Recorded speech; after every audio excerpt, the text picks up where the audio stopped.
அஸ்ஸலாமு அலைக்கும் எவ்ரிவன். இன்னைக்கு நம்ம ரம்ஜான் சீரீஸில் டக்குன்னு அதே நேரத்தில் ஒரு டெலிஷியஸான ரெசிபி செஞ்சிடலாமா? ஒரு 10 மினிட்ஸ் இருந்தால் போதும். ஆரஞ்சு புடிங் தான் இன்றைக்கி நம்ம செய்ய போகிறோம். ஆரஞ்சில் இருக்கிற பல்ப் தனியாக, ஸ்கின் தனியாக எடுத்துக்கோங்க. இந்த பல்ப்பை நல்லா கையில் பிழிஞ்சு இல்லைன்னா ஸ்பூனில் நல்லா ப்ரெஸ் பண்ணி இதோடைய ஜூஸ் நீங்கள் எடுத்து வச்சுக்கோங்க. மிக்சியில் ஆட் பண்ணக்கூடாது. அப்புறம் ஒரு பேனில் milk, sugar, custard powder add பண்ணிவிட்டு நல்லா ஒரு மிக்ஸ் கொடுத்துட்டு இது திக்காகணும்.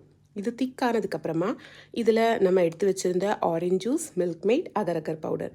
அகரகர் பவுடர் உங்ககிட்ட இல்லைன்னா ஸ்கிப் பண்ணிடுங்க. டேஸ்ட்டில் டிஃப்ரென்ஸே இருக்காது. ஜஸ்ட் நம்ம வந்து திக்னஸ்க்காக செட் ஆகிறதுக்காக தான் அகரகர் யூஸ் பண்ணுறது. நீங்கள் கஸ்டர்ட் பவுடர்லேயே அது செட் ஆகிடும்.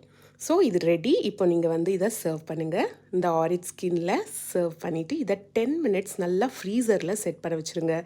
இஃப்தாரில் சில்லுன்னு சாப்பிட்டு பாருங்கள். ரொம்பவே டேஸ்டியாக இருக்கும், நல்லாயிருக்கும். கண்டிப்பாக மறக்காம நம்ம சேனலை சப்ஸ்கிரைப் பண்ணுங்கள், லைக் பண்ணுங்கள், ஷேர் பண்ணுங்கள்.